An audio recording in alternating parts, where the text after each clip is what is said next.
academia to entrepreneurship. And I think that that's the fascination of it, what different paths these people have followed. So, but let me say, Vijay Raghunathan, Ruma Acharya, Sushmita Surkole, Shalini Pai, Anu Acharya, Poonam Murgai, and Swati Bhattacharya.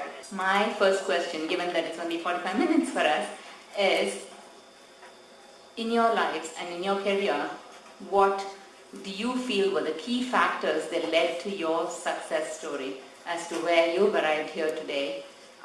So if you can share that in 2-3 minutes, if that can be the focus of your attention while going through your career graph, that will be helpful. The first is to identify your peer group, which I will say is the key to any success. Because you measure yourself that what should be your identity, you curve it out. So going to IIT was one of the key moments, which helped me to, I don't think they really taught me anything special in the curriculum. It made me believe in myself. In leadership, more than just to carve out a career, there should be more meaning into it. I am from a medical biotechnology background, the first batch of biotechnologists IIT churned out. For my PhD, I was at AIMS, so it's hopping in those premier institutes, seeing different culture. AIMS was very hierarchical, IIT was all like as open as it could be. From there to UC system as a faculty member, there you see how experimental you could be. These are experiences, these are more identity of institutions which you take within yourself, and that to me is the most important career decision, and whatever I am today. These institutions have essentially made me that individual. I think for me some of the key things that when I look back have been the way parents brought us up. They allowed us to think independently, it didn't matter what. So even though you were stubborn, you were silly, you did whatever, they encouraged you to take on whatever strengths you had. And I think then I identified some of those strengths, and going to IIT was just, it built your network, you build that confidence a little bit over and over again. And then after that, comes a certain point where you decide, what is it that I want to do, and starting a company was part of a dream. And once you've decided, you're stubborn enough to follow that through. So I think for me, those have been the main things, and since then, I think in the beginning we looked at a lot of other options. Biotech wasn't my core domain knowledge, absolutely not anywhere close to what I was doing. But I always wanted to build a company, so I dreamt big, and it was always, always silly enough to think that, you can achieve something absolutely different. And I think that focus or that stubbornness has kept me alive even today. Thanks. So I kind of agree that one of the main factors is just having a very supportive family who helps you think independently and be who you are. And the second biggest factor for me has always been a very strong drive within myself to always be on top of technology and always to be in a very innovative product arena. So when I joined Pixar, I was actually one of the very, very early members of Pixar when people didn't even know it. But for me, it was a dream, it was a vision to kind of see rich media and rich computer science taking a step into Hollywood. That was like the vision that we had at Pixar. And now that I'm at Google, we have a similar vision, which is taking a product and innovating it so that the masses can really gel with it. It's something that nobody thinks about. Again, is there a strong technology behind it? Because it's so commonplace. The product has achieved such significant strides. And I think that drive in me has always pushed me forward. And of course, having a very supportive family to always support me in that moving forward in that arena. My sister, Shivani, who's also from IIT. And having a really strong peer network who also supports you in that. And so I'm really happy that I made it here. I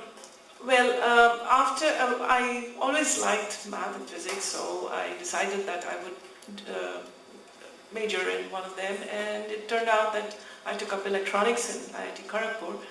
After that, I was fortunate enough to be at the graduate school at MIT here. However, there was a setback. when I was done with all the qualifiers, my father was very ill, so I had to go back home and be there for quite a while. I started looking around in Calcutta itself, and I found that Indian Statistical Institute was an excellent research institution. I always had the family support, so I went back, and in a couple of years I completed the doctoral work that I had started over here, but I had to obviously add on to more. And since then, it's been, I mean, the usual perseverance, meticulousness that you need in academic research. I was actually noting that there are very few academicians in this room, and as I was suggesting to Sweta, that we should have an online group where we need to track where the IIT women are going.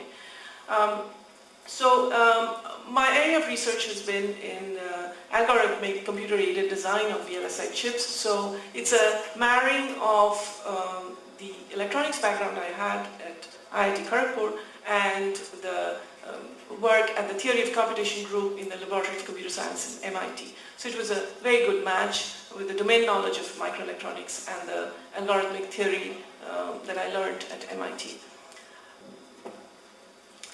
Good afternoon. I have a completely different background than many of you are here. I'm a construction lady. That's how I'm known in my community. We women came a long way. I look back when I was in IIT, I was the only one chemical engineer woman in my class.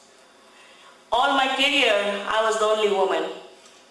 I also have a happily married family, a husband, very successful in his own business by his own merit, and also a very young entrepreneur who is my son, very successful at the age of 25. I must tell you something today, and could be some comfort to some of you, and could be very inspirational. We women came a long way. We accomplished many goals. When Parvati asked how many girls in 70s, 60s, 80s, 90s, 2000, how many hands you have seen? So days have changed. We girls have made the change. And what obstacles you felt were there in your field? And when I was thinking about that this morning, based on that do you feel heard question, I wondered sometimes if it's the obstacles also in our minds. I think in many ways we IIT women, we just didn't see that obstacle. We didn't say to ourselves, you know, I'm a girl, I can't go to IIT. So I think right there, I think it's many times it's a self-perception thing. We kind of limit ourselves. So I also wanted to ask you, what outside obstacles did you feel there were, and what obstacles did you feel you kind of broke that barrier because of who you are? But having worked in the software industry, where while it is true that there are a lot more women today, there were a lot less when we first started out, and what I had to deal with was these preconceived notions about women's roles, and one had to fight that. And there was also, you know, if your nature tended to be a little bit, well, let's say not that loud, then it could get mistaken for a lack of urgency, because the culture was very macho, even today.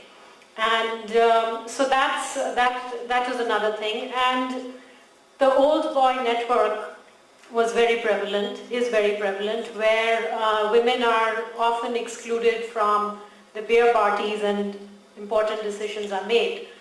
So how I learned to deal with this was that I basically learned to find the things that I was good at and leverage that and excel in that. And I was fortunate that in some of my jobs I had mentors who recognized that.